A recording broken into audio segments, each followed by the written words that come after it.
problem. And like I always say, listen to Jeremy. Oh, I got to turn on my video capture device. Okay, your mullen has taken off a little bit today. You see that? Although it's coming into a little bit of a diamond pattern on the 1 minute at Yeah, I the saw right before that. the open. You see that? I did. Yeah, I see diamond patterns now. Does everybody see diamond patterns now? Oh man, that one on YouTube or on not YouTube, the one on Bitcoin last night was epic, and That it's is a real diamond. Look at that. yeah, right in there. Bam. Oh, right in Bam. there. Yeah, look at that. $RCB. Let's go to the 1 minute chart. That's a It'll show up 15 better. minute. Yeah, 1 minute's right there. You can see it. Oh yeah. So I just thought that was interesting. Old Mullen taking off a little bit. Yeah, the thing about them is they lied. They got busted lying. Yes. They Lied. basically a year later they put out the same news report that they had done a year before, the same release. Yeah. Made their stock go up, and then somebody came along and said, "No, no, no."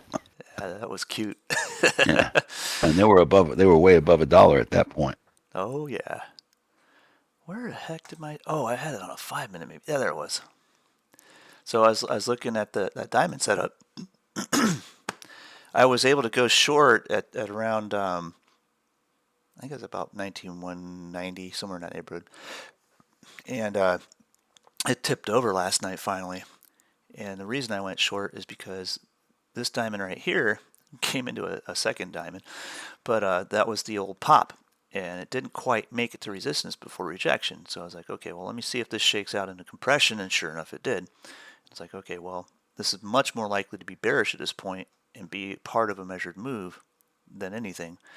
And I went short right in there around 19,190, and I profited down in here on that rebound off of like 18. I think my limit order was 18,950 was my limit order, and it closed just beautifully in place. So that worked out really well. And then the rebound here, I was able to go long for just a few minutes after that, reverse the order, and rode this back up to angular resistance. All I had to do was extend that upper resistance on the compression side of that diamond down into here, and bam, just thinking nailed it. The screenshot was glorious. You are the diamond guy. You're a diamond guy. And I could have stayed longer, but there's no telling whether this is going to range down this channel or not at this point. So I was like, well, there's a wick sticking out right when this candle closed, and then this candle opened just under that angular resistance. And this is a 5 minute candle. I waited for about probably close to 90 seconds, and it was down a little bit. I'm like, okay, I'm just going to profit there. And sure enough, it tweezer topped. And at that point, I was like, okay, well, this is very likely to come back in the channel. And most tweezer tops will do that. Not this one. It came back, tested the 8 period, and hammered on. Wow. So it was good, quick trading. And that became a nice measured move to boot. But by that time, I was ready to go to sleep. It was late. So yeah, you're a fast guy, and I love it. But I'm getting it. And yet, like yesterday at the close, when I couldn't get that call debit spread in, I kind of reflected on this last night, and I realized that one, it's good to be around you. You are fast, and it's good to be around a person like that because you realize, oh, I need to speed things up a little bit. Just a little. It's not not a lot, but a little. And it's like, okay, I can do this. I can do that. When you're running into the closing bell like that, and it's not the opportune time to be going long on any options position anyway, but in the situation, it was running up towards the close, and I was like, well, this is interesting because usually when it does that, it'll pull back at some point. And sure enough, I was watching the futures last night, and it was just rolling down. I'm like, oh, this is going to be a gap down day tomorrow. And then the Prime Minister news came out, and all of a sudden, yeah. And I don't know how much the jobless claims had to do with it. I mean, it was a lot lower than they thought it was going to be. Yeah, there's a lot more people working, but yeah, there are. Morning, guys. Morning. Good morning. How cold is it in Canada? It's getting colder, yes. Look, I'm way down in New Orleans, and I'm freezing. we got a cold snap. You guys do Fahrenheit, right? Yeah, we do Fahrenheit. We're at 10 degrees Celsius here. I don't know what that is Fahrenheit. That's easy. I have Siri. Yes. Convert 10 degrees Celsius to Fahrenheit. 50 degrees. That's beach weather. Hey, I told my teachers we could use calculators when I was a kid. They didn't believe me. Right? Now we have voice activated calculators. Something just happened. We have voice acted everything now. It's great. So looking at Q here, kind of comparing to SPY, it's moving differently. Pretty interesting. Let me pop the. That is interesting. It's my same properties here. same base pattern here. We're looking a little bearish on the open. We got a little evening star right before the bell here, Going and sideways right now. we're looking at Q opening up, kind of threatening to be flat for a minute. So I want to see what happens when that bell rings there. Yeah. Properties.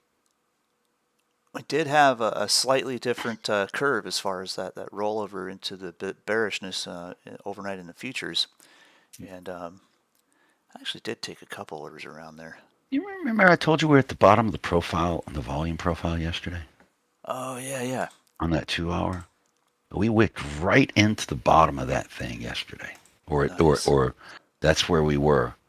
And that 348.11 right now is showing as the bottom pretty much of that volume profile. So we've gotten a little higher. So I'm gonna have to, there's a lot of stuff I'm gonna have to do. I'm working on it. Your MULN is looking to there it was, a nice STB. wick. Well, it stopped at 40 cents, which is kind of an old pivot I have. It's not on this chart. I had it on my app or my account. This is my wife's account that I use for display purposes, but my account I trade on my phone. There we are. And there was an old pivot I have on my phone that was right at 40 cents. So watch for support there. If it holds that, it could give us a quick volatile bounce, but there it went right through. Right. Oh, right to it, right to 40 cents. I forgot about decimal tenths of pennies here. Going down to that pivot. You're right. I have that pivot too. All right. About 40 cents. Right at 40 cents. But watch it there, because this thing can go and about face in a hurry. And I don't know what news they have. I haven't even looked, but. Uh-oh. Robin had notification. I know MULN can do some fun stuff in a big hurry. What was that one we were looking at? Comms. Oh, crap. Let's see. Mullen, comms is still going. It's trying to do something. Grinding. Hook has taken off a little bit. I was watching that from this morning. And ENSV, I actually had some levels on. Sweet. It's all right. So let's go back over here to nice gap look up. at this. All right. Yeah, I got a notification. My Q has lost 20% of its value. So it's down $6 or no, $7. Let me see. Probably $7. I mean, it's not. It's down. It's down to 5 now. 6 at the moment. We'll see. I'm going to hang on for just a minute and see how the morning shakes out. It's got time. And it's the first one for me. So I look at trading as a business always. And I think about if I were to open a restaurant, how much it would cost overhead for me. Yeah. Any type of brick and mortar business. So losing a couple of dollars here and there is not a big deal, as long as when I'm learning something. And it's education. This is the point. Is exactly it. This is education at the lowest risk possible, and that's what those spreads are. They're very super low risk. Look at that upper wick on that candle, man. Right in the 5-minute 200 period, bam. I think we might get back to pair with that position, but might do a little profit too if it breaks that support zone. Look at that. Good morning, gentlemen. Morning. Good morning, bud. All right. Well, we got some things coming up. Oh, Anyway, hey, actually, I got a question for Bud, if you don't mind me talking about your work. Sure. He uses Glock. Yeah. No, not that part of the business. Yesterday, my wife got one of those scam texts where it's saying, "Hey, we need to confirm this transaction on your bank account. Why don't you use this link, log into your bank account, and da da da." Yeah, we know that we see right through those things. But I wonder, would it be funny to have like an FBI-owned account number that's just bogus, to give them and log in with it, and then have them be able to be tracked that way? Boy, that'd be cool. Yeah, that's what we do. We do all that stuff. I have So you guys do it on your end. You wouldn't recommend, us giving them that information, just as if we were No, gullible. like what kind of happens, like if it's really bad and somebody's already suckered into it and gives them a bunch of money, they come to us, tell us about it, and if we have the right information and the person isn't too stupid, but usually they're stupid because the things that they give people and the access they give people is just incredible. Yeah. But then we'll look into it, and if it warrants it, and somebody will take the case, then there's all kinds of ways. A lot of it goes back to Nigeria. Oh yeah.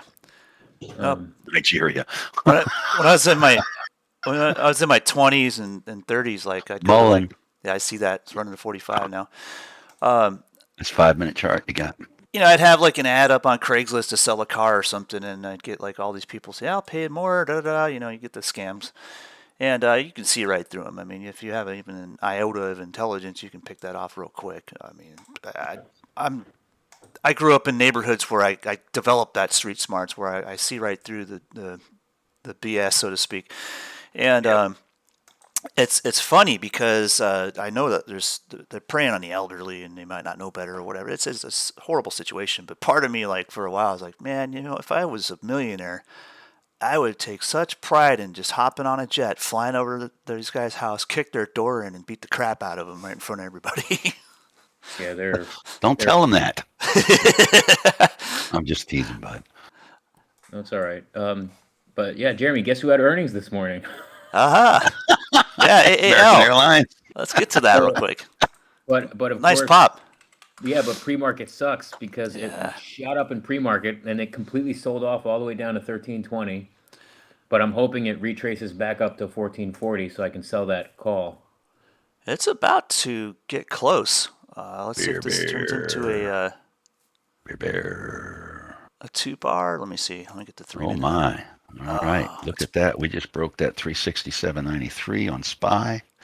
Hey, it's, That was part of a volume profile I Hey. did this morning. yeah, there it goes. You might be able to profit that call real quick here, but watch these next couple of 1-minute candles. Make sure it's going to hold support off that 8 period to see if you can continue or if you got to take profit and ride the put back. That evening star was glorious. Look at that. Bam. Glorious. I don't know why it was up 3% this morning and then it just went down like negative 1%. Huh. That's a weird one. Oh, talking about the put side? Or the call side? No, like the equity in general. It was Gotcha. up 3% on earnings and then before, like during pre-market, and then it went all the way down to 13.20. I see that. Yeah, that thing took a dive in the pre-market. I wonder if that was a lot of profit taking. Because like if by comparison, like look at Tesla, man. Tesla's eating it right now. Tesla's eating it. Yeah, I just figured since it was good news, it's just going to rise throughout the day. I might as well just ride it. Right. Yeah. Can I I have, ask a quick question, guys, about the 5-minute setup? Sorry, I'm just getting my charts and everything to be a bit more consistent. Stone, you mentioned there a 5-minute chart. Are we talking about a 5-day 5-minute chart? 1 day 5-minute chart. Yeah, you could do a 5 day one, but I'm generally talking about 1 day 5 minute. So each one of those candles represents 5 minutes, yeah? Yes, each one of those candles represents 5 minutes. And the thing about the time frames while we're there is that sometimes it's difficult to see shape on a 1-minute chart, especially a penny stock. So a larger time frame gives you a better idea of what direction it might be heading. So I put up a 5-minute time chart, I think, of ESNV in the penny stock room because the 1-minute chart was a little ticky tack, but not so bad that because it gapped up, I wanted to see what it looked like. And so on a 5-minute chart, I was able to get shape and I was able to actually get some zones to pick out. Yeah, because what you're saying basically is because it's so volatile, you can't really tell what a single candlestick does, so you have to coalesce it, yeah? Actually, the opposite. It's not volatile enough for me to be able to tell what a single 1-minute candle is doing. So I need to go look at something a little bit larger time frame to give me a little bit more of a shape. Right, I got you, yeah. there we go. Good question, as always. And what are we? What penny stock were you putting up? Sorry, I didn't see that. Okay. I have, we have a few. I generally don't deal with the ones under $1, but I've got MULN on right now. It's very, Yeah. volatile. COMS is volatile. Wow. That ENSV is, it's doesn't have a whole lot of volume, but it's got it popped up in the momentum scanner, and also Lucian had put it up as one of the top gappers. And then also Hook, HOOK. It's kind of going sideways right now, but it's another one. It's both ENSV and Hook we have traded before. But then there's another one, AGFI, from earlier this week, is actually moving again. Remember, it had that big drop where they had that reverse split? Yeah. Yeah, well, now's the time to look at it again, because it's below. It's already had its reverse split, so there's some movement. It's going to be difficult to get good price targets on something like that, huh, Jeremy? I think Because so. of the split. Yeah, because the split it skews everything.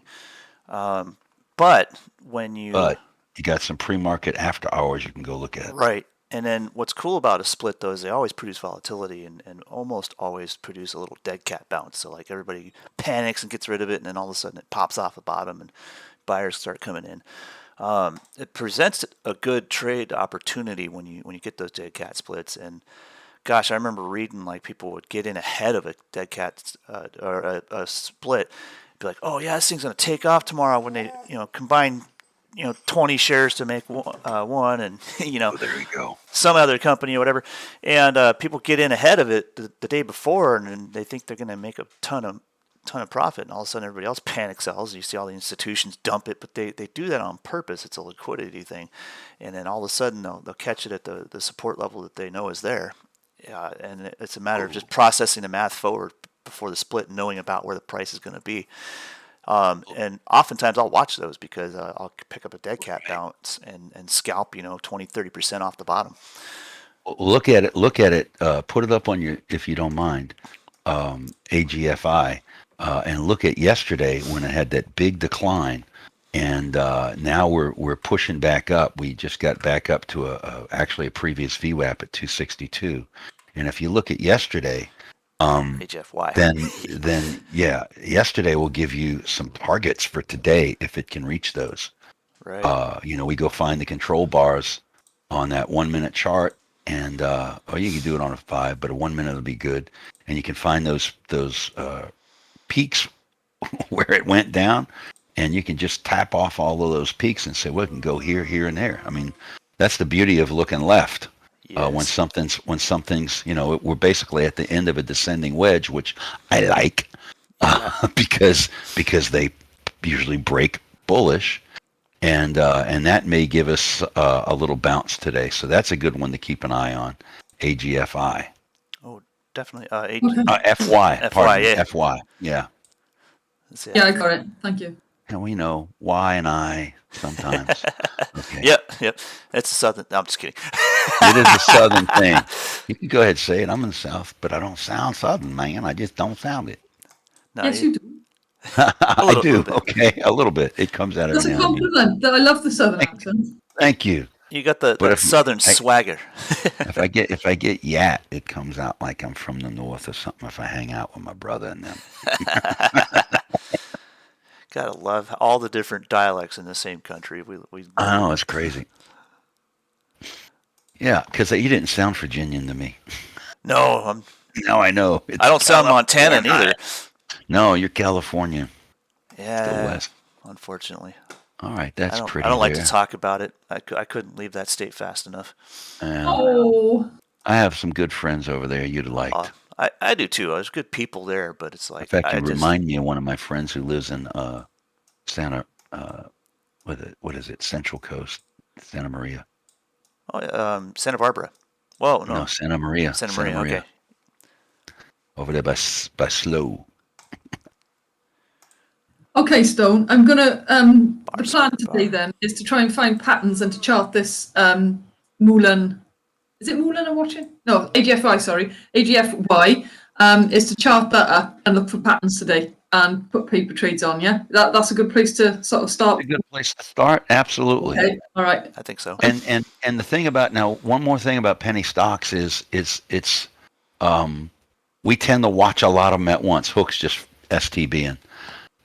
We tend to watch a whole lot of them at once because you get that pop and drop, and like here's Hook, HOOK, big old gapper today, and it just formed a diamond pattern. If you look at the 1 minute, and now it's STB and it's going below the 200, saying bye bye. I wouldn't mind watching more than one, but I haven't figured out how to set it up yet on my platform. So Okay, absolutely.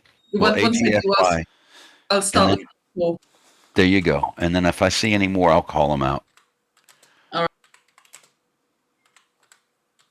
Right now, I'm still, where are we at? 9:44, so we're about to get our 15-minute range. We've been going sideways a little bit here. Hope I didn't just do a trade when I hit that. Okay, no, I didn't. Sorry, Jeremy. Oh, you're fine. I'm replying to a newer member. Messaged me saying he couldn't talk in our Discord. He tried to, and I just told him, it's a setup for push to talk, and Oh, yeah. he ended up jumping back out. I don't see him in here anymore, but It's frustrating when you first start that thing. yeah, it is. It's a Discord thing. Everybody's got a. James was Oh yeah. patient with me one day. I was frustrated. Now I realize all the stuff that he was trying to do, and I'm sitting there crying about, I can't do this. I can't get in. It's different from the other side of the counter, isn't it? It is totally different from the other side of the counter. Oh man, but it's great. We love it because for us, we keep saying this. It makes us better traders because we learn how to multitask. Hold on one second. My Yep. beast is howling at me. Oh yeah, the beast, and then we both have beasts that want to howl. It took me a few days to set up that push to talk. I was completely lost as well. It's Took a pain. me a while, And and then I had a terrible mic setup. it's one of those things that demands a little bit of feedback to the developers. They actually enjoy that feedback. So message the people who built Discord, and they will fix it. American Airlines tanking. Dude, what's going on here? Yeah, I screwed that one up. I didn't get out, so now Oh. I'm just destroyed. Here's your key support right here at 1360. Let's see if it holds or if it just keeps folding. It just Come kept on. going.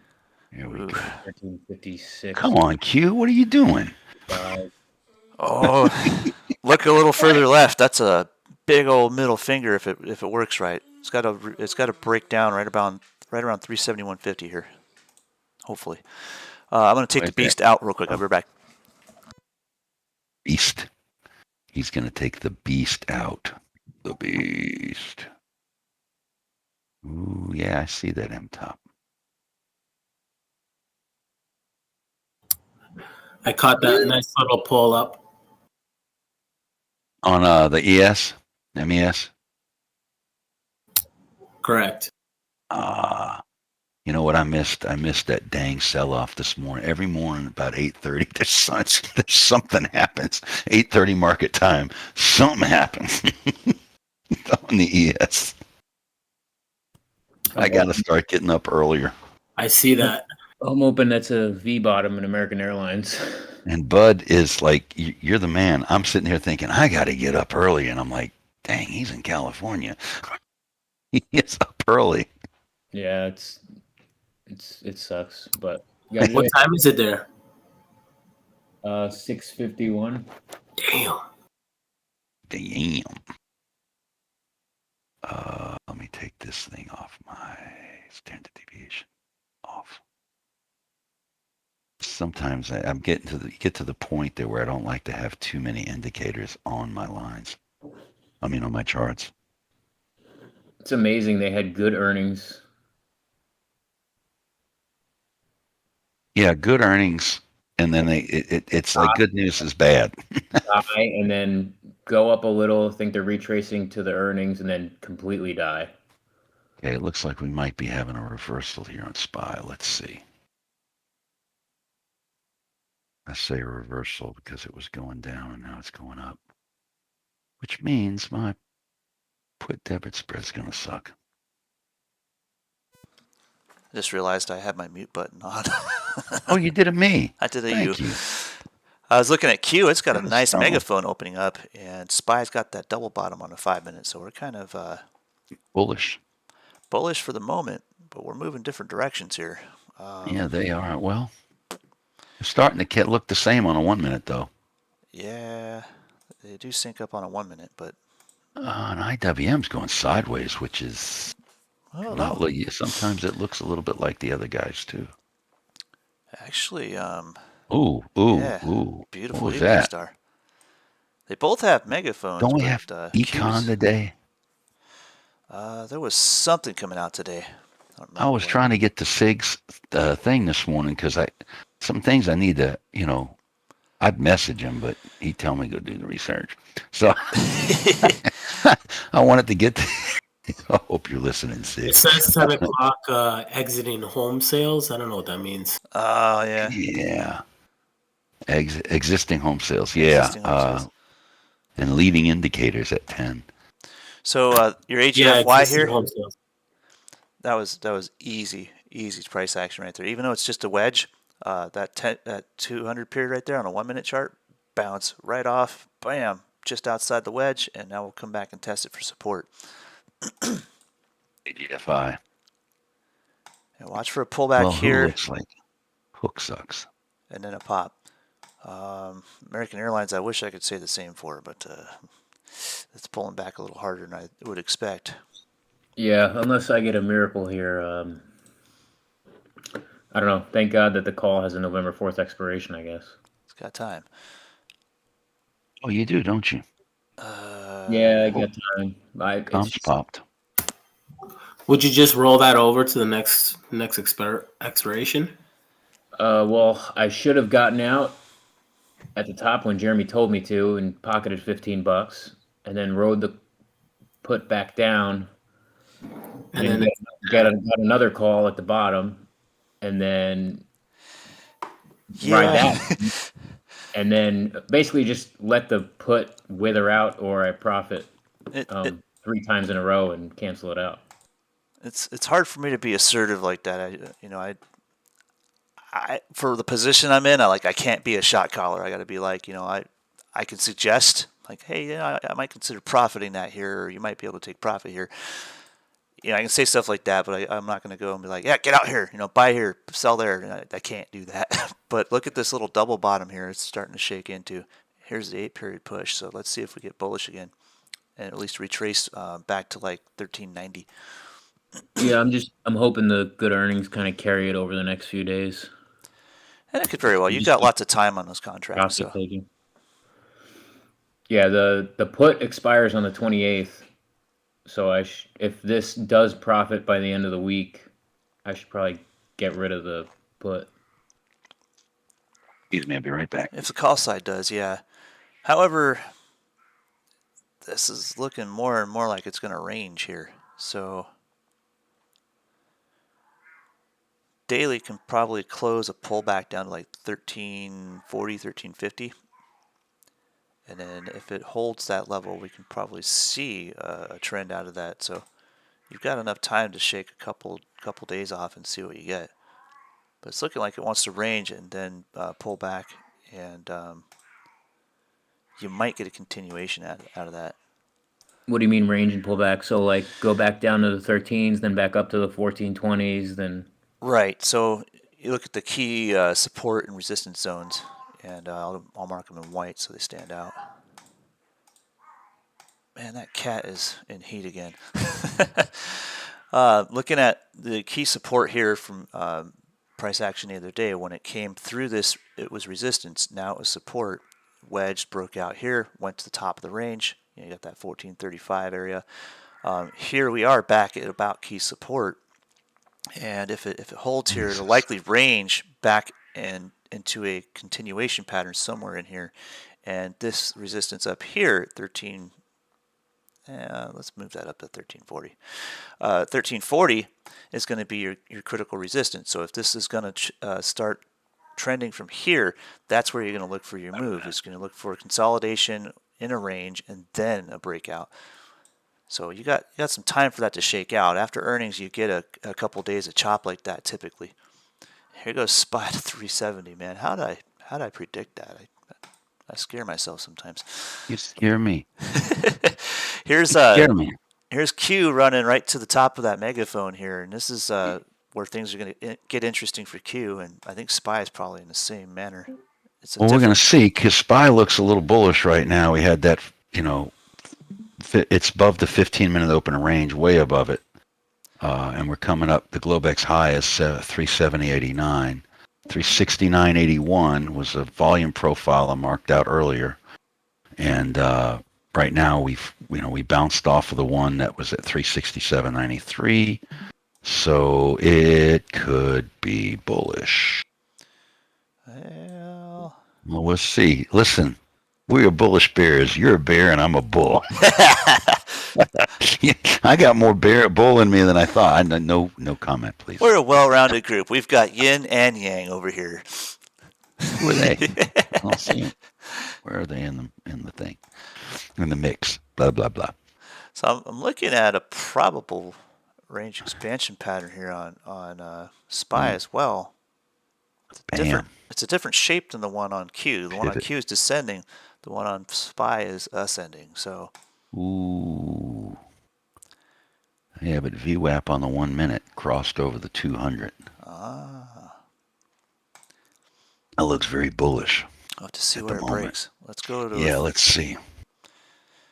the Is 15-minute this a chart. pullback? Looks very familiar though. It looks like a I'm gonna rip your face off to the bear side move setting up.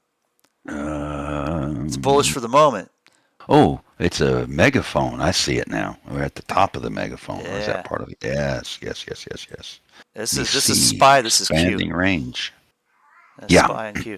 So I'm looking at that range expansion, and I'm going to compare it on Q here too. So Q, we have kind of almost a cup and handle setup. It can remain bullish. That megaphone's descending. They do tend to break bullish typically, not always. But it's got some key resistance right here too. If you look at yesterday, it had that same trouble getting through that 272.50 area. And if it rejects there, it can certainly come down and hit some lower levels. If you're looking at SPY the same way on a 15-minute chart, it's a little different. We've had this diamond pattern. We've had it scoot out the base and then come back up to the center line. Where the heck is my line? Goodness, did I not mark out that? I guess I didn't mark that out. But on any hand, we've had the diamond break and test, so now we're back to the midline on that sucker, and that 370 is going to be critical resistance. So if it remains bullish, cool, it can start to shape out like the cup and handle it's kind of morphing into, but the key resistance there is going to be all the way up here at 375. If we can get that move, but I like the idea that it's going to pull back one more time first, because if you zoom in on this pattern here, that's usually a little bit bearish here. Okay. And UVXY is continuing to go down. Just hit a low. Let's throw these both on 1 minute and watch close. Oh my goodness, there's a whole bunch of spam in our comments. Really? Yeah. Oh, and the YouTube. Yeah, it held them for review, so I'll just let them delete. Okay, let's go back to. Yeah, I don't know. Give me a 2 minute on you. Yeah, there you are. Spammers suck, dude. I know. Sheesh. Nightbot. Oh, I love these spammers, man. They get so creative. Like, again, if I have my private jet, I'd just fly around beating these people up. That'd be fun. Jeremy wants to beat everybody up. Y'all watch out. I hate criminals. Catch me if you can. Bud's going to be coming after you. Look out. Well, I'm kind of like Bud. I hate criminals too. Well, then again, I guess if it's your job to hate criminals, but you end up liking them because they provide you job security, I don't want to go down that road. Don't make me snort like that. Oh my gosh. You make me laugh. All right, let's see here. Pull back or fail. It's my 20s talking. I'd love to go kick some ass. Still thinks he's in his 20s. I feel like it. I'm still spry for an old guy. All right, there's that support test on American Airlines. Let's see if we get any business here. Put that on the At 1 minute. 369.81, I talked about before that volume profile thing on SPY. It hadn't tweaked into it. AGFY is trending, yo. Let's have a look at that. AGFY is trending. For the short term, let me look a little bit further out. There we go. Comms moving up again. Yeah, Jeremy, it's seeming like it's 1350-ish to 1440-ish. Yeah, that's where that range is. It's beautiful because oftentimes you can just literally put those pivots down and watch them work. And then it almost looks like a double bottom, and it might break the neckline. There you go. Now you see it. Look at that double bottom. Nope. It's double topping. Well, sometimes they will test that resistance twice before they break, so keep an eye on that. Would you say that's a double bottom, or would you say that's more of a ascending triangle almost? Double bottom. You've got R1 straight across right here. And if it breaks out of this, usually they'll pull back to the 8 period once and then pop. But if it breaks out of that resistance level, that's where things get interesting for the double bottom. You got target 1, just one candle up. Target 2, another candle up. And target 3, and the extension's way up here. It'll either be a triple bottom, or it looks like it could be an inverse head and shoulders. Maybe. Maybe on a 30-second chart, but on a 1 minute chart, that's looking a lot more like a double bottom. Oh no, I was saying it could looks like it might grow into one. Gotcha. Go for a triple. It can. SPY back to the 200 period. We got Q back on the 20. Ooh. Look at that. Nice breakover. Now, Ooh. never forget the center line on a megaphone. Never forget the center line on a megaphone. And make it stand out. Make sure you recognize it. But also the 200. I must have some news. I'll get comms on the grid here in a moment. Sitting here talking to myself while I'm on a mic. That's good. You're thinking out loud. I do that all the time. That's like 9/10 of our job. Sometimes I answer myself. Set. Let me ask what. Yeah, mini inverse is looking like. Mini inverse. Okay. Head and shoulders. There you be. Dang You it. got 1, 2, 3. Here comes the let me break. go look. It'll either break or reject right here. Let's go back over here. Come on. You can hear like the Austin Powers mini me going, eee! It's coming back to 369.81 on SPY. That level right there, if it breaks that level, then we could AGFY be trending. Looking at could be bullish there. IWM, a little wiki there for me on the 5 minute, but they're all wiki. Almost looks like a nope. Chop it. All right, there's your resistance level for AGFY. If it breaks this thing, this can start to go into bull flag mode where you get the triple. You get 1, then 2, be up here at about 282, and then possibly a setup for a third. Let's watch for measured move first and see if we trend from here. If not, this is your resistance point. It can break down here too. 262 is a VWAP on AGFY. Just so you know. Yeah. Extend that. Q. You know what? I got you till whenever. I'm going to hold you. It's only a few dollars. I'm not going to cry over it. Yeah, exactly. This is more for an experience, and I made sure I was clear on that when I put it. Yes, you did. That was Apologize. because, and I needed it. Yeah. I needed it. It's I just- really did. You got to try it and see, and so you can understand how it works. You got to try Alright, it, even if shoot it's on fire. paper. Give it a try. Shoot fire. Bam, we broke it. See ya. We're out. Yeah. 372 is resistance on SPY up there. Actually, 370.89 is Globex high. I was gonna say there's a pivot there, like 370.77 here too. 1, 2. So I'm going to look. IWM is either going to make a triple top here, or it's going to break angular resistance and head up to 172.96. 172.60 is a pivot. Oh, American Airlines just fell down. We got an ascending wedge. Now we have an ascending wedge. All right, and we are still trending bearish on UVXY. So the VIX is bearish. Bonds are mixed. Dollar doesn't know what it wants to do. I gotta let the dog in. I'll be right back. Yeah, and Q is continuing to rise. So what are we going to do there? I should have got in on that IWM that I was going to do, but I took my eyes off of it.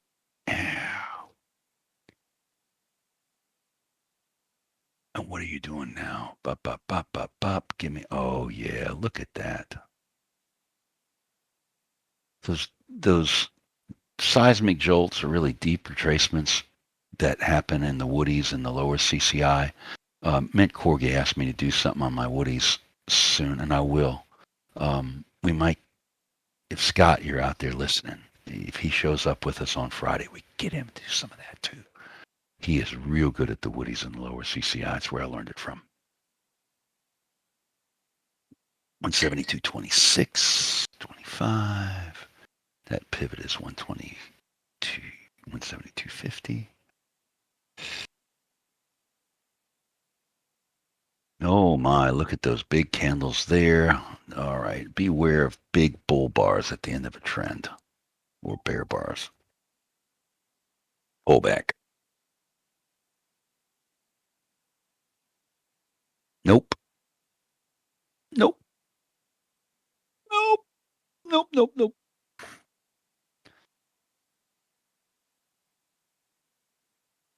I'm still learning how to trust. You hear me? I'm still learning how to trust my technical analysis because it's good. Sometimes when I don't trust it, it's like, am I right about this? Am I right about that? You get that analysis paralysis thing, and it's like, yep, I should have listened to myself. Yeah, that American Airlines, it's weird. It's an ascending triangle at the bottom of basically a flagpole, a bear flagpole, but at the same time, it maybe could be a rising wedge. Right, and it just takes a little time. You know, that's what the screen time, it takes time to really get this down because when you're looking at a chart at the end of the day, it's still, it's not moving. But when you're sitting here looking at candles in real life, they twitch. And it's like, is it going to do this? Is it going to do that? You know, and the pattern looks like it's going to form, but you got to wait because that's why Jeremy's always trade the break, not the setup, because those dang things twitch. Wow, I'm watching the futures and it's rocketing up. Yeah, I see that. It's a big Wu-Tang gang on the 1 minute, the W. And how high will it go? Yeah, yep. So, you know, I don't want to jump in on something, so I'm going to wait. That 172.96 on IWM. And we hit the Globex high, 370.89 on SPY.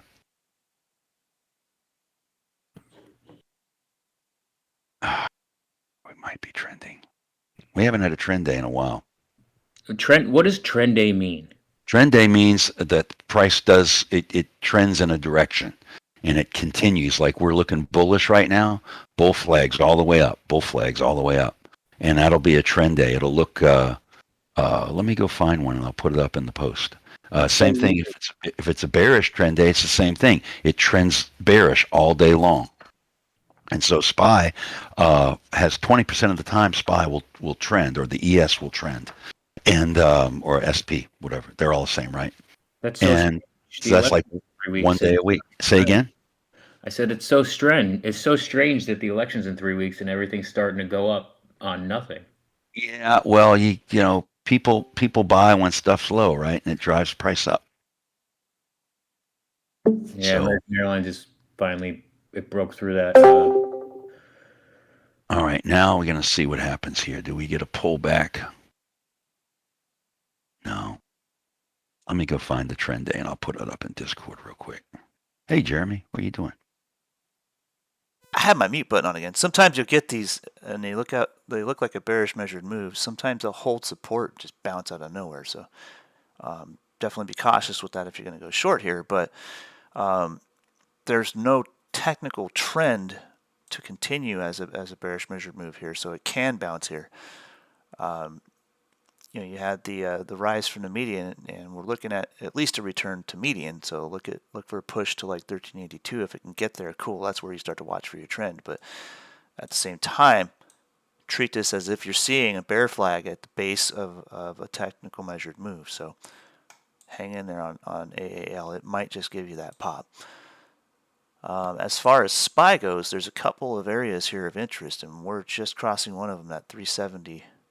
75 area, and the next target on that thing is up here at 372.50, but there's also resistance at 371.75. So I have a feeling if the SPY runs, I don't think AL is going to be able to stay down for long. right, and that's the thing, the rising tide raises all boats. So And what happens right here? We hit that 172.96, which is that I don't know if you were there when I was saying that's where IWM was going to go because I'm following my VWAP zones.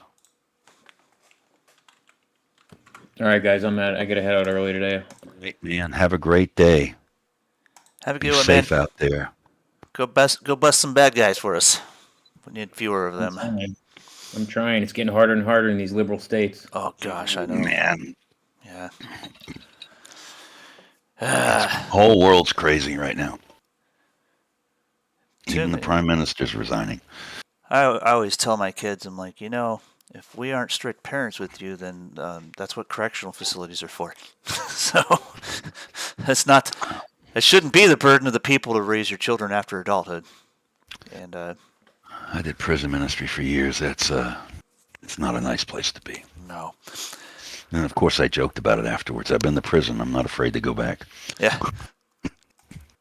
I have a musician who laughs. He says, "Yeah, I met Stone in prison because we were on a gig together in a prison, and awesome. so he tells everybody he met me in prison." That's cool.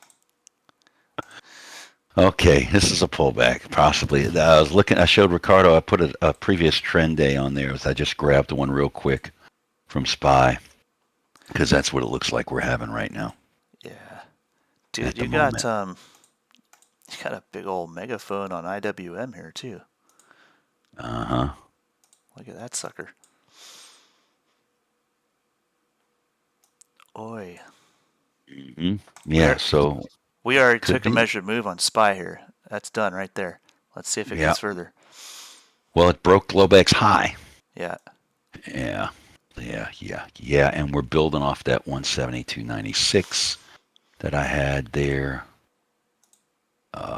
Let's see. Do I have levels past that on VWAP? Where do they get those VWAP bands?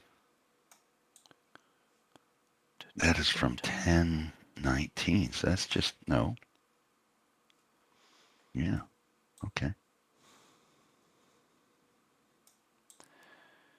All right. Let's see if we get any amount of 50% retracement signs here. Watch that 10-second 8 period like a hawk right here. Day out's always a little iffy to me. Certain times of day. Volatility's high though. Actually got sunlight coming through the windows today. It was cold yesterday. I had to actually It's light the funny heater you on. said that, and the sun shined on me right as you said that. I'm like, how does he know? Dang it, he knows everything. I'm always watching. Sun's in a diamond pattern. How does he know that? I got a wall full of monitors. I know all. I'm just kidding. So you want a higher implied volatility, don't you? I do. On a day trading an option. You want it to stay high though, and this is still opening hour, so it's like One day out. you don't want to buy at the top, so to speak. Same thing with implied volatility. It isn't always a buy high, sell higher situation. Sometimes it'll fade on you. All right, here's the make it or break it on the MES, or on the ES, sorry. We pulled back through that 8 period for a moment, but we got a little descending wedge here, so we could get one more leg and push to about 37.40, but I think we're looking weak here. There we go.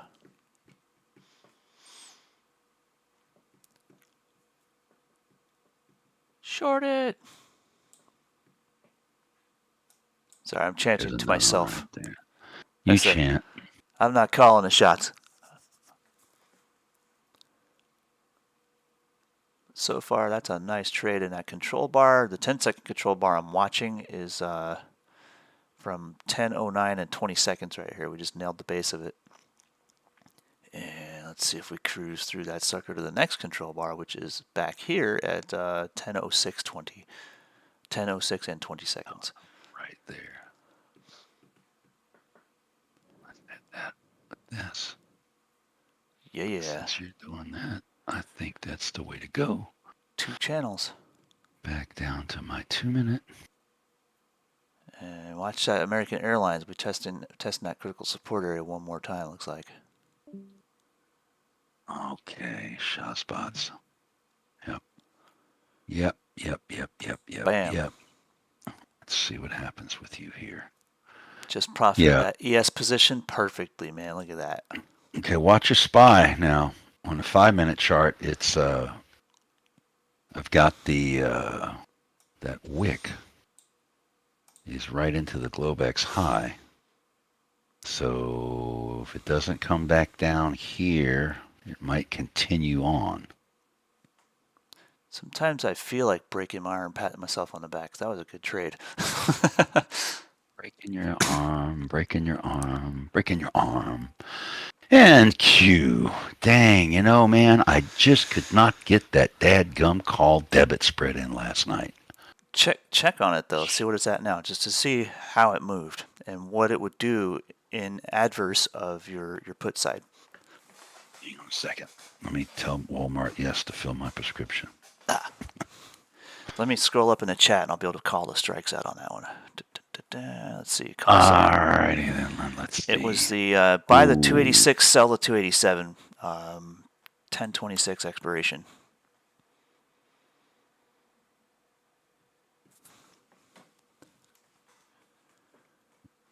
Don't want to go look at that. Okay. I'll pull it up real quick if I can. Hang on, I'm pulling it up right now. It was 1026, and it was the two. What was it again? The two what? Buy the 286, sell the 287. Yeah, 85 and 71. So I don't remember where they were yesterday. They were pretty low, I think. I'll just copy it and throw it back in the chat. I got it. I got the. I got it here. Gotcha. It's the 286 is 81 cents, and the 287 is now 68 cents. That's a pretty big spread, isn't it? For a dollar wide, yeah, that's not bad. Yeah, so that probably made some profit. So that one's. Sorry, go ahead. That one we would have tried to get in for I think 10 cents. It just hit the wall at 15 cents, so it would have made a 50% return. But the put side, not so good. The put side went down. It's probably down like 40 or 60% by now. Yeah, let's see. Where's my put side? Oh yeah, 50%. So that's down $4. The other one's up $5. So you would have made $1 if you would have been able to time it right. Time it right. Yeah, exactly. All right, let's see what we get here. Are we getting the triple top? Are we going to have head and shoulders? Are we going to... Jeremy. Oh, look out. This is setting up for a third leg. Mm-hmm. Go ahead. I just looked at your volume profile and I started playing around with the indicator settings. It's delta. Ah, okay. So it shows that there's orders coming up green and then red. It looks exactly like The one you just posted right here. Yeah, exactly like that. Sweet. Come on, baby. All right. This is valuable, and I'm going to give a quick tutorial on this. This is a futures chart. This is a 10-second futures chart. And what's cool is you can see volume traded, so you know where the liquidity is. And you can also see when you have a big institutional order sticking out, like this one here at 37.40. It's a sell order. But look, there's no support under it. There's no legs sticking out underneath here. It's probably not until about, well, usually they fold into $5 increments, so probably 37.25. There's probably an order I'm not seeing here. But when you look at these, they kind of stick out and they give you like a volume shelf, so to speak, where you can see where they're going to try and hold it. Sometimes, in fact, most of the time, when price gets within one tick of these things, they just disappear off the books instantly. And it's just the market makers making a decision. And when you think about it, it's one of the fundamentals you learn as a trader is let your winners run, cut your losses quickly. Well, this is what they do. They pulled that order. See, it disappeared. Bam, they're letting their winners run. Now their shelf is up here, 37.45, $5 up. And to boot, they throw a carrot out here. The ones that are on the odd numbers, and it's kind of obvious to think this way. I mean, not to put a conspiracy theorist mindset on this, but it's like dangling a carrot in front of the horse. When you get these odd numbers like this 37.44, that's a big push. Boom, they pulled that order. They're going to let it run. 37.50 is next target. That's how you play this stuff, and you just look for where the liquidity is. There's no break here. There's no shares traded at this point for the most recent volume profile. And that is where they'll let it run to. When you start seeing the buy orders underneath this, that's when you start to see the direction. So think of these like carrots hanging out in front of the horse, just kind of goading all the investors to chase it. A lot of people are stacking their limit orders right in there with the institutions. When I'm setting limit orders up, I'll typically go a couple of ticks away from that order so I can get that order filled. And take my profit before they jerk the order off the books. And sometimes they'll just flip positions. They'll go in and run it to a sell side. They'll sell into strength and they will buy into strength. That's how they work. So here they went and bought into strength. When it starts to flip, they'll start to sell into strength. So this whole setup, zoom out a little bit, pretty easy third leg setup right here. All right. Let me zoom out even more. So you got your first leg here. Came up into consolidation, second leg here, consolidated, third leg's here. Now the third leg is not pushing a full measured move yet. It's not the same height as here to here. This is a half measured move, so this is a 2.5 leg right now. But if this consolidates and gives us a sign that it's going to go higher, you'll know it. And that's where you're going to look at that volume profile. You're going to see those orders stick out and they'll start stacking up the chain. And you'll see them on the book, ready to go. That's just exactly what they do. They let their runners run, they buy into strength until it turns around, and then they'll flip the orders. They jerk them off the book, and all of a sudden those orders evaporate at the last second, and they flip sides. That's not just institutions. A lot of this is algos. See what happens here. It's like me, I took advantage of just part of the pullback because I was distracted by all the other stuff we have going on. I was able to take a trade, very short-term trade. It wasn't very long at all. These candles are 10-second candles.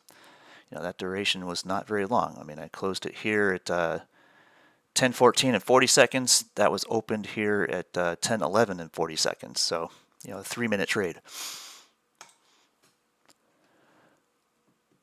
All right, let me get this out of the way. And we'll keep Thanks for all watching that. That was great information. Yeah, no problem.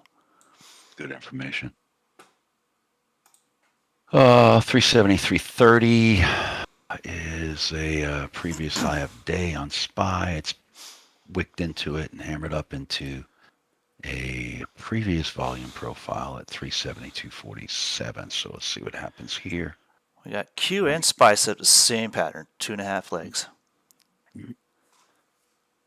And here's that resistance, 272.60. 372.60 on SPY. Sorry, I'm thinking Q numbers over here too. Yeah, I get it. It happens. Put too many similar indexes on, and it's like it all goes out the window. It's just a pullback right now. I'll lose numbers. We got IWM still got room. It's still got room up to about 173.80. Yeah. That's funny you said that. Go look at the picture I just put in Oh, really? and tell me what that red line is right above it. Wait a minute, I got to break my arm off. Hang on a sec. Great minds, man. Great minds.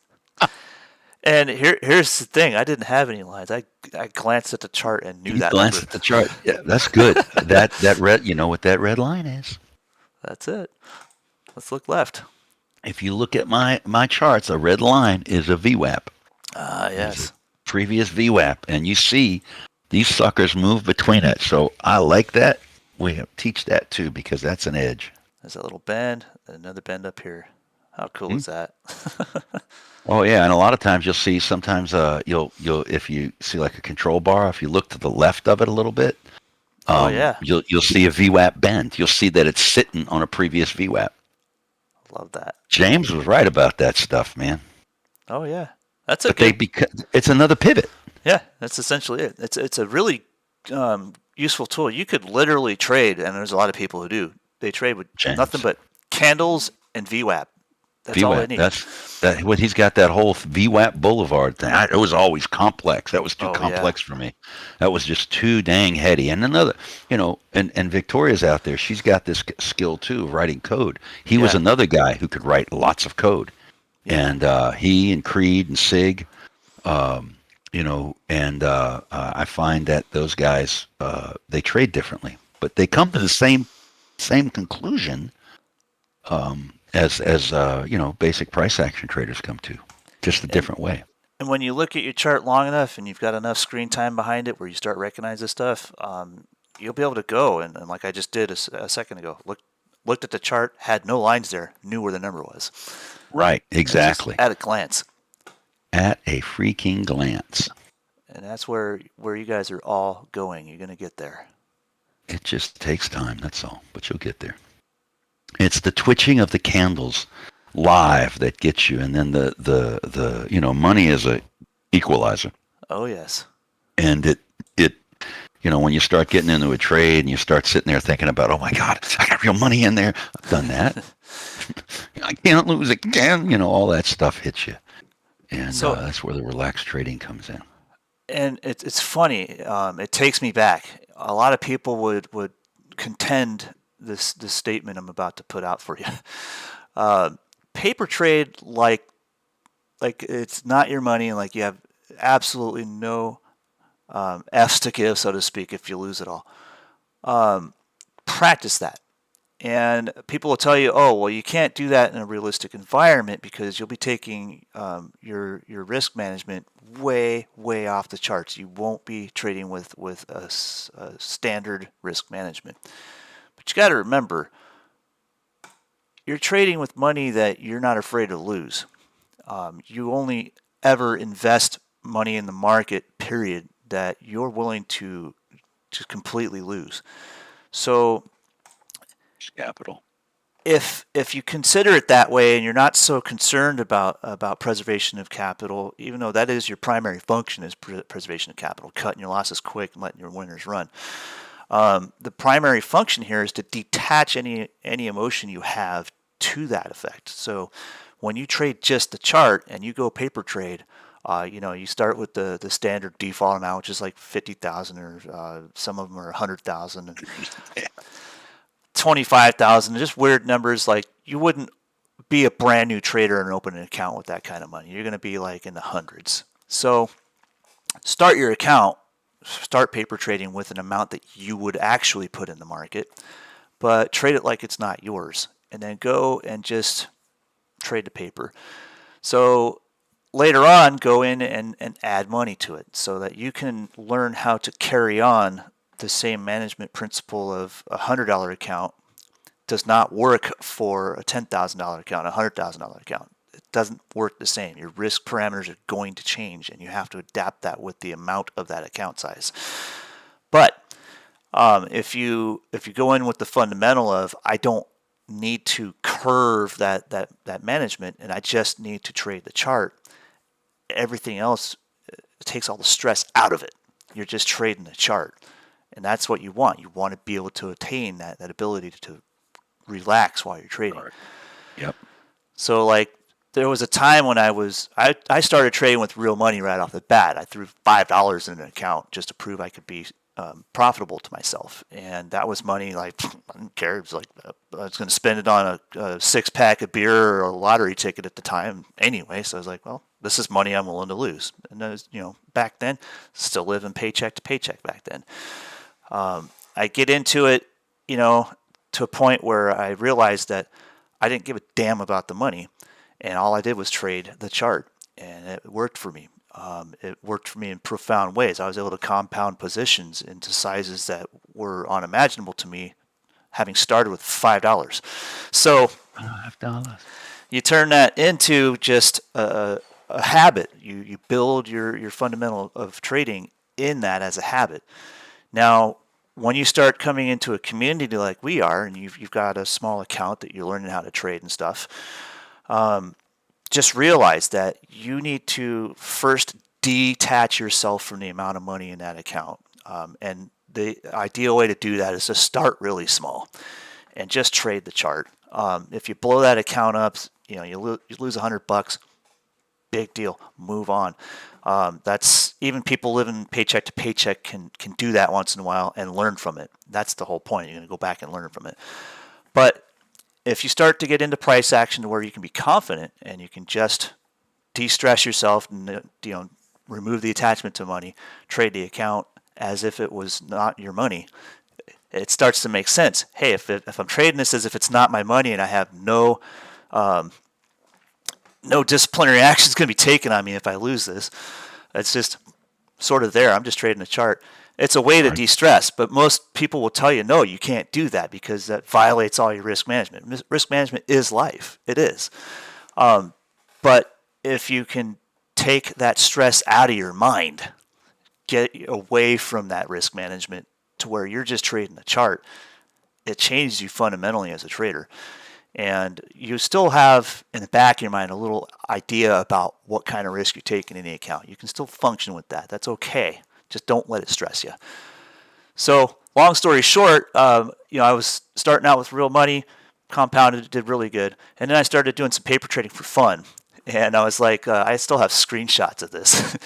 I took $100,000 accounts and was just scalping anything that had price action. Anything. It could be, Google. It could be a stock trading at 0.3 of a cent. I didn't care. Just if it had price action, I'd trade it.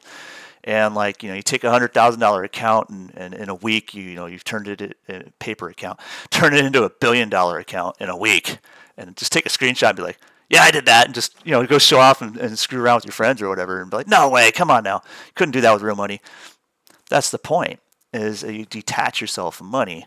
You can't make realistic amounts to turn that into $1 billion account in a week trading penny stocks and a couple of large caps. Realistically, you can't. The position size would be so big, you'd be affecting the price at that point, especially on a penny stock. And that's if it had the liquidity for you to get in and out of these positions to begin with. But the process is what's important. The process of just eliminating that stress and trading the chart. So go make yourself a paper billionaire every once in a while, just for the hell of it. Trade like you wouldn't imagine trading. And then later on, when you apply this to real money, put a small enough amount in that account where you don't have to really give a damn. And all of a sudden, you're going to realize that your stress levels are just going to melt away. You'll be a lot more confident and a lot more calm, cool, and collective in the market. That is going to be very, very helpful to a lot of traders that are just really nervous and antsy about the whole concept of losing money in the market. Speaking of which, we're breaking down. Yeah, I see that. Well, we just had a natural gas report come out, and I'm wondering if that's affecting things as well. That could be. Let me go look at Financial Juice. I'm going to look at UNG over here. Jeremy, question. Sure. Scaling in and scaling out. That doesn't apply to scalping because you're the time frames are like the movement in the, for me, compared to MES, there's no way you can scale in, scale out. Am I correct or no? You can, but you've got to have an idea of what's going to change. So when you scale in, like I'll still do it every now and then. I'll scale in and out of positions on the MES because How I'm would you do confident in the longer term move. But I also have a realization that 10 MES contracts are equivalent to one ES contract. And that's one. Two, the commissions. The commissions are the same whether it's an ES or an MES contract. So you have to start putting those numbers together and realize, okay, well, I've basically thrown away this much money to build this position. And I'm still confident in the move, but I would like to compound my returns on that by scaling in a little bit. So I'll do it typically with one contract or two contracts at a time. So if I start the position with two, my maximum scale would be 4. If I start the position with one, my maximum scale would be 2. And that's only if I'm confident in the move and I can add some fuel to it. Other than that, I really don't scale that much. So it's different when it comes to penny stocks, because most of the time you're trading penny stocks, you're trading on a commission-free broker, you don't have to care. You can scale any way you want. But when you apply that to futures, it's best to limit yourself to a whole position at 100%. So 1-to-1 is your best ratio for scaling in and even out of a position on the MES. I just don't understand how you would do it. Like right now, I'm trying to scalp something, and it's going down. So what I would with my price action, I would try to predict that, there's my profit target. So as I see it coming down, let's say, because I like to scalp on bearish, Right. what I would open up the order screen again and then add 2 more contracts to the sell order. I can't wrap my head around it. So, I mean, I'm like one button trading. I can hit the buy market or sell market button once and the order's complete. So if I'm going to scale in, like if I was to try and catch this pullback right here we're having, I would have went long down here at, let's see, 37, 32 to 50 as it crossed up. And then I might have added one maybe at 37.34 if I was confident that it was going to go up to the next target of 37.35, but it didn't. So in that case, I wouldn't scale that little move. So But you would press, okay, let's say you go long, you press buy, you have your 2 contracts, and then you would press buy again and add another 2 contracts. I just if I was confident that it was going to move on to the next target, I would, just to scale it real quick, and then hit the exit at market button to close that whole position in one swoop. I wouldn't scale out of that. Okay.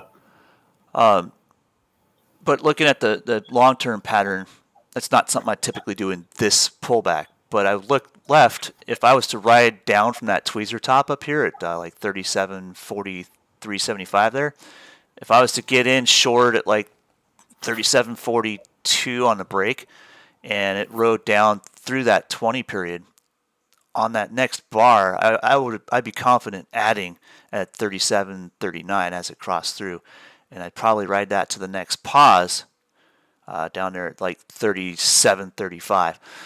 That I would do, but this little pullback, I'm not going to scale a pullback. I'll scale a big move if I'm confident in it, but I'm not going to scale a pullback. Okay, thanks. And it's strange because if you put that in penny stock realms, I mean, you can start with a small position, double it, triple it, quadruple it. You don't care. As long as there's momentum, you can keep scaling into it. But it's different with futures because now you've got a lot more things moving, and plus you're in a leveraged position to begin with, so your size is gonna matter. Yeah. That's good. We like hearing that. So, Jeremy. Yeah, go ahead. I just everything got weird for a minute. Now you started with $5 count. You started on options, right? Actually, no. I started with a penny stock. Penny stock. That's right. With a penny stock, and then you learned how to scalp on penny stocks too, didn't you? I did, and it was as I was doing this, I was getting more and more into price action. So the first thing I started reading about was first trading styles like swing trading versus day trading. Then I got into reading about a lot of candle formations, chart patterns, and stuff of the like.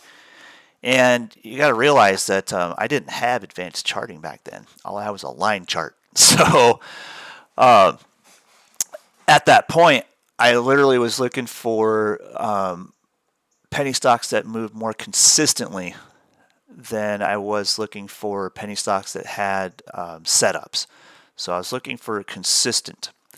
And what I did notice was I on a line chart I was looking at BPMX and it looked like a square wave would look on an oscilloscope. It was just up, flat, down, flat, up, flat, down, flat, and it was trading between 9 cents and 11 cents, and it would repeat this 2 or 3 times a day. It's like, that's regular. I can scale that. So I went and bought like 20 shares at 9 cents, and then the next day, because I was aware of PDT, next day I sold those shares at 11 cents, and then I took the return and I would buy over time. I'd add shares with my return, so I would go and add shares with the return money between 9 and 11 cents. So I mean that's 4 cents, and in a scale of something that's trading at a 10-cent average, that 4 cents is 40% of 10 cents. That's a huge return overnight, and just something that was just going sideways. So I would keep doing that for weeks on end, and every once in a while it would dip down to 7 cents. Sometimes it would go to like 12, 13 cents, but it was very consistent, very sideways. So I just compound this thing over and over and over and over again, and the next thing I know, I've got like 4,000 shares in this thing, and in the space of 93 days, all of a sudden the price spiked up. There was some sort of FDA news or something. It spiked up. I went through like 26 cents, and it peaked on a wick at 34 cents, and I just instantly hit the market sell button and closed that position and took a huge profit from that. And the one thing I got from that was I was watching this thing load up, and the pattern would get tighter and tighter and tighter. The time frame would be tighter and tighter and tighter. There was barely any volume in this thing, but it would just move. The volume was like 20, 30,000 shares a day traded. It was very small volume. And what I would do is I noticed that the time frames, instead of being like 3 times a week, it would go into that square wave pattern, or 3 times a day. It would go and do this 4 times a day, and then 5 times a day. So I'm like, okay, the volume and the number of orders making these trades is starting to increase. So then that became the first thing I would look for on a penny stock, is increases in volume. And then I would look at the setup, and I'd look left. And if you looked left on this particular stock, it came down from like $1 a share, hovered at around 50 cents a share for a while, and then it tipped over and hovered in that 10-cent realm forever.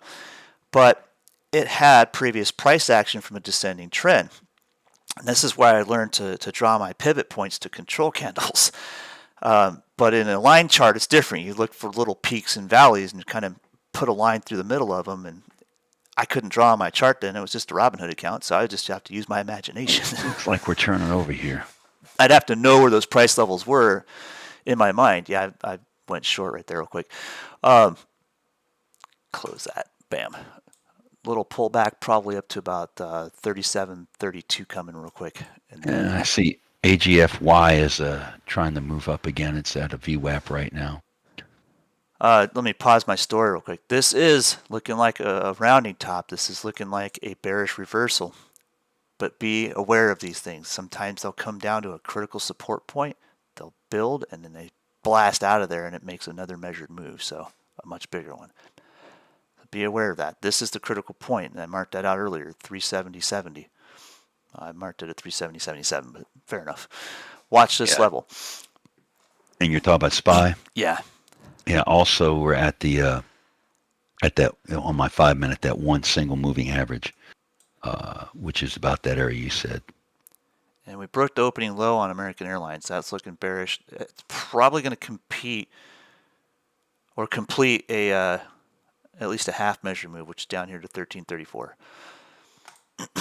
Right, and AGFY is kicking back up to a previous VWAP. It's now between 2 and the 8 just crossed over VWAP. By the way, Jeremy, when the 8 crosses VWAP above it, crosses above it, it Still love starts to that. get bullish. Don't you love that? So, I'll be back. That 8 period is gold, man. So anyways, I would just, at the time I couldn't draw these pivots like you see on my chart today, but back then I would just have a mental note of where those levels were, penny-wise. And just knowing where resistance was pretty simple, and that was long-term, long-standing resistance. And the realization came early to me like, hey, there were people buying back here who are holding bags at that price level. And these are the kind of people who will sit on an investment for years till it comes back to their entry price. And if they lose their confidence in the company by then, they want to get their money back. So they'll have a limit order sitting right where they bought to break even at least. And maybe even a few pennies below where they bought where they can minimize their loss. I don't have to really care about that. All I have to do is know what's there and know where to hit my sell order, or even to build a limit order at that point, just a couple pennies under where they're holding bags, because I know they're holding bags. And it was as simple as that. I can go and pop open any penny chart to this day and be like, okay, I know where all the levels are. All I do is draw a stupid line. So it became apparent to me that price action doesn't have to be all that complex until you get down to the 10-second chart and the 1-minute chart and the 5-minute chart. It's a little more complex, but it's much more the same. You look left, eventually you'll find a line where the bag holders are, and you'll find a line where people were wanting to load up on this position, where the smart money started buying. That's all it really is. You're just putting a line across the chart, knowing where these points are of interest, and that's it. So you can go and look at all these little patterns. You can know where your bear flags are, your bull flags, your rounding tops, your cup and handles, all those things. They do make sense. But the simplicity is just knowing where the levels are. That's what you're trading, from one level to the next. And whether you're bullish or bearish, doesn't matter. And fundamentally, that stuck with me. And then I got into options trading. So know where the levels are. Know where your highest probability patterns are.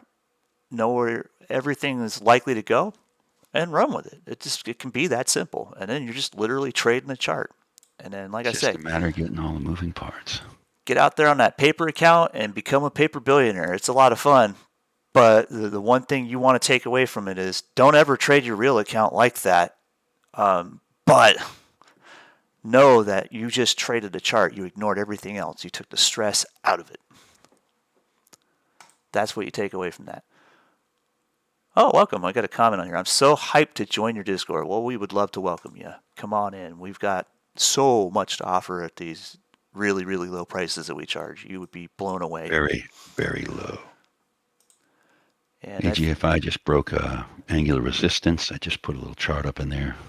And I'm going to wrap up my my YouTube feed for now, and we'll be back again tomorrow, and then next week.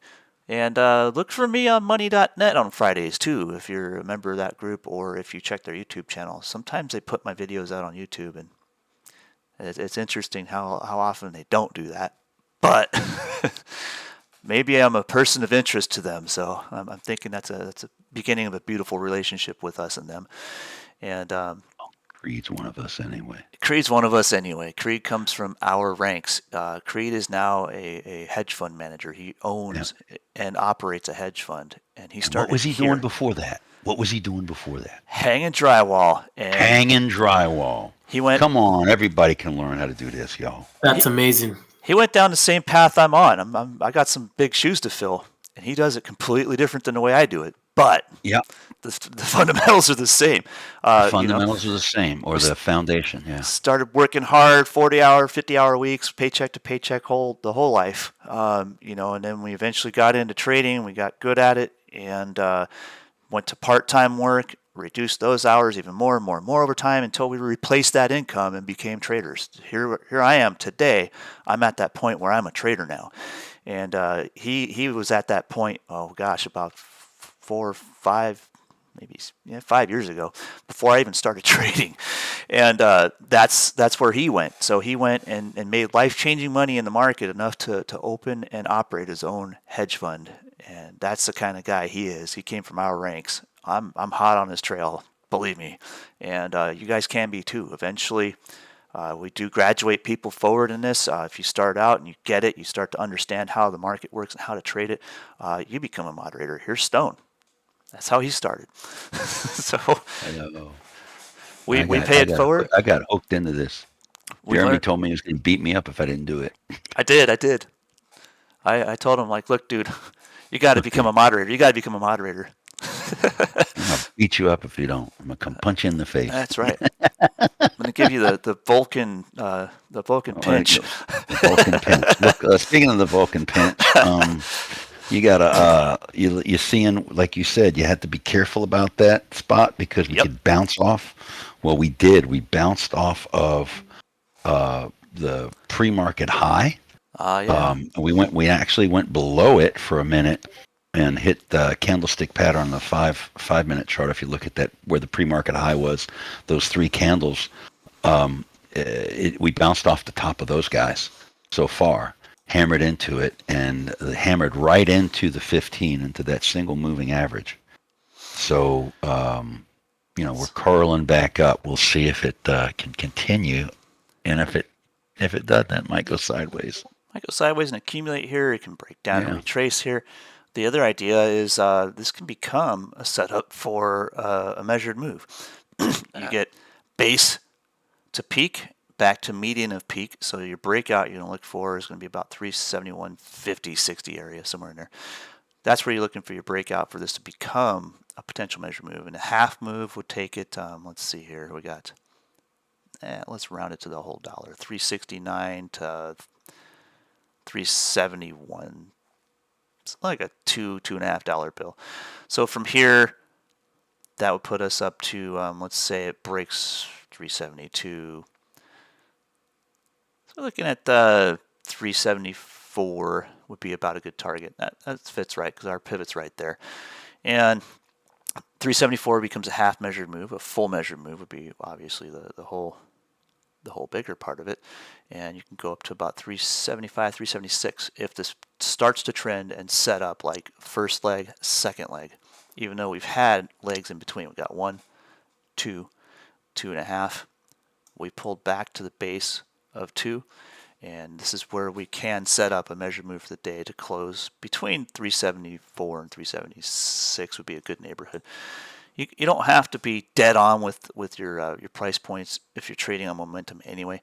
Just start marking your levels and like I said, trade from one level to the other. You're a pivot trader. Welcome. Congratulations. Congratulations.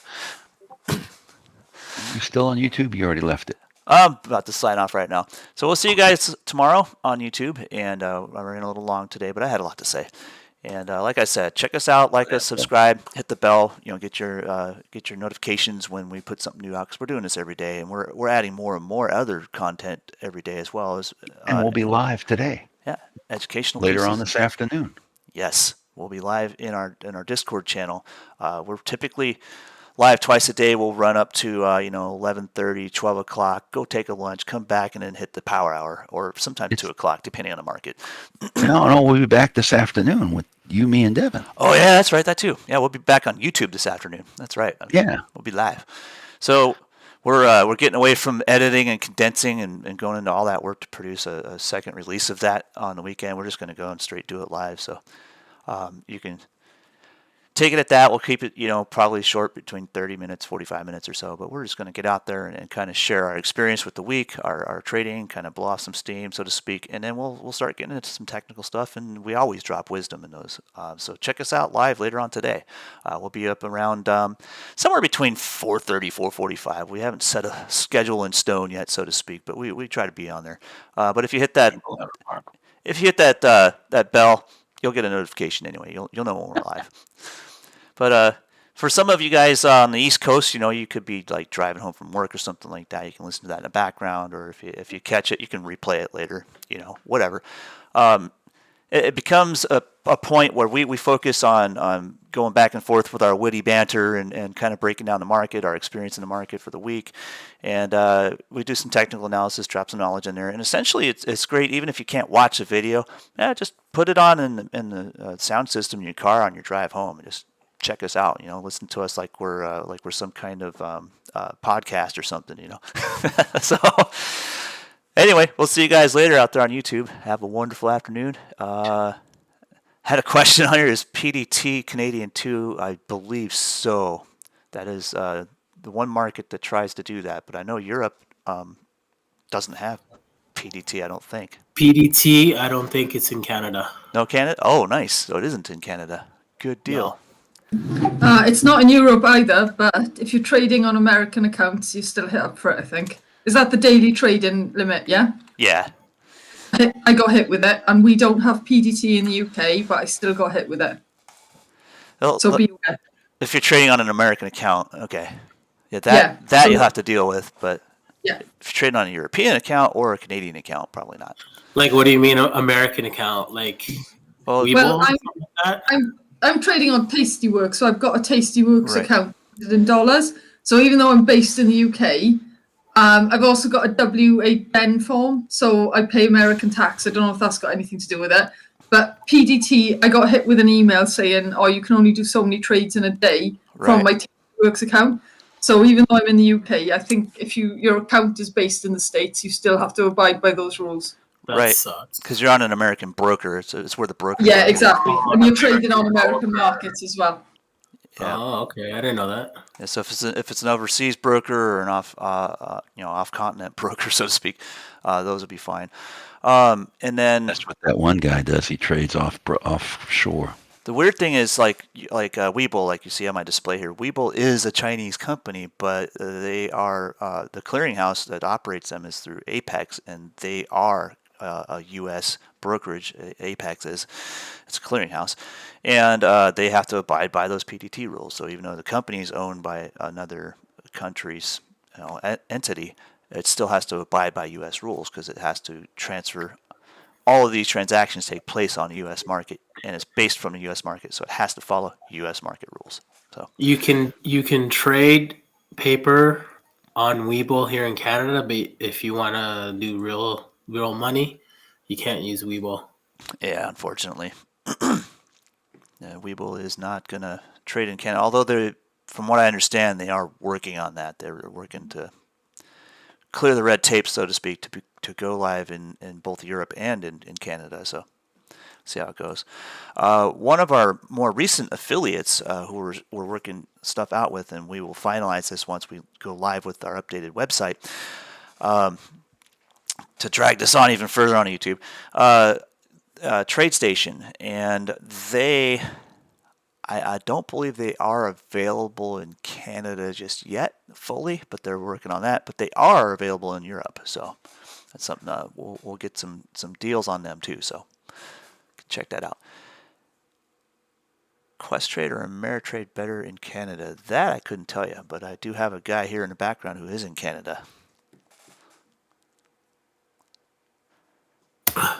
What was the question? If Questrade or Ameritrade is better in Canada? Ooh, good question. I haven't used either, but I believe Questrade is commission free. Don't quote me on that. So I would probably try that instead of TD Ameritrade. Yeah, Ameritrade I know is going to be, you'll be paying commissions in that. Well, equities, I think they have a low commission fee, but options is where it's going to kill you. It's like $1 or $1.50 a contract per side. Yeah, that's steep. Anyway, I'm going to sign off to YouTube. We'll see you guys tomorrow, and also this evening. We'll catch you guys later. And I'll be right back into the Discord room too.